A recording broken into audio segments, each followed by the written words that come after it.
once the skin has been fleshed and scaled, which is what you will all be doing when we get started, it then has to be rinsed out of all of its oils. You know, the skin contains a lot of oils, and this is the same for if you're animal hide, you're tanning as well, deer hide tanning. The mucus content within the skin has to be washed out. So essentially you have an almost empty hide, and I hope you know what I mean by that. The skin is ready to take on other solutions such as bark or fats. So then it gets sat in the solution of, you know, bark tannin for 2 weeks, and it gets taken out, it gets rubbed between the hands and softened over a slate, which we'll be doing all of this later, and eventually you end up with a soft piece of leather.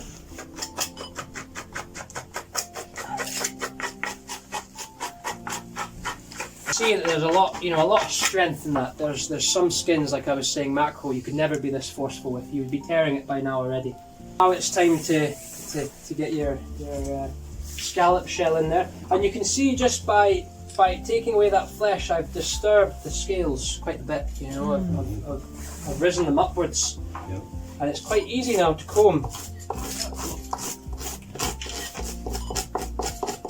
Dotted around the table, so really great. How do you approach fish merchants to get these skins? Process deals deal with the skin on and some have to. Yeah. What inspired the young man to think of pants? That's what we're all curious. You know, I've left it boiling for 2 hours, and I've got this tannin now in the pot. I take out the heather, and I'm left with the watery solution of tannin. All the tannin's been extracted out of the heather through intense boiling. I let that cool, and then I have my fish skins which I've scraped down, which you're all going to be doing. I've washed them out, it's in a state to then place into the tannin. I don't just place the skins into the tannin at its full strength. You have to weaken that strength.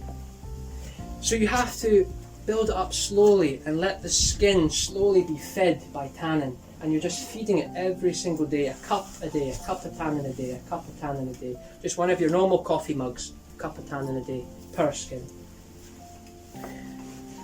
So you're looking to start off with a sort of urine colour of tannin, you know, so you're mixing it with water. You're filling a bucket with water, you're putting a cup of that full strength tannin that you've used, boiled up with the heather, putting a cup of that into the bucket of water, you're placing your skins in, it's urine colour.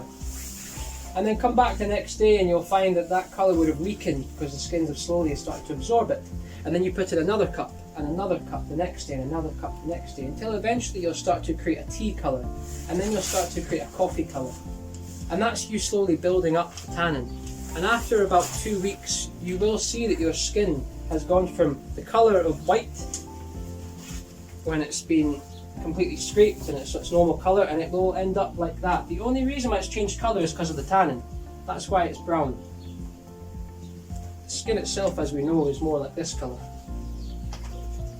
I use sunflower oil because it's not that expensive, and also it's light. You see, it passes through the fibres quite easily. If you use something really thick like olive oil, it's not going to pass through the fibres as easily because it's a denser, thicker oil. So you just need a little bit, folks. I mean, we don't need a lot. Just, you see that there? A dashing. That's more than enough. Rub it over the top. Fold up your skin and really get it on the outside as well. Crush it up, make sure it's nice and oily. I actually put a wee bit too much on. You can put a bit less than that. Once you get it out and you know, come out here as soon as you get your salmon oiled, because this is gonna dry it really nicely. It's almost like the gods have said, "Here you go, Zeki. This is for your class on fish skin tanning." This is amazing. I was not expecting this.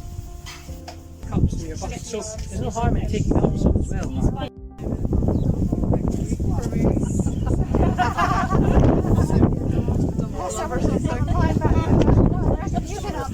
You need to, you know, get the grease off your hands. Give your fish skin a little bit white. You'll be finding that you're forcing that oil into the fish skins. The stuff goes on the outside. You just sort of this last stage. You can work the hide dry, like over the slate like this, you know. And you do it from the back side. Back side, you're going to wreck the scales if you do it from the front side. Yeah. Yeah. And what you'll find is you're bunching up the fibres. Now, feel the back of that compared to what it was. It goes super soft. You really opened it up. Really opened it up, and you can just pluck away those last little bits of fibre, and what you'll have is a really nice soft result. All with leather stitch, not sinew, so leather stitch. And all these seams together, so the middle markings are all solid. So the skins are tight. So yeah, so what I do is, say a bag like this. This one a larger scale,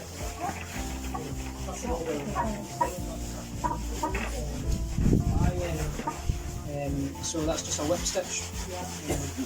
There's 3 seams, so I use the middle parting to stop tear out, Yeah, okay. and then a whip stitch, and then I follow it by a running stitch.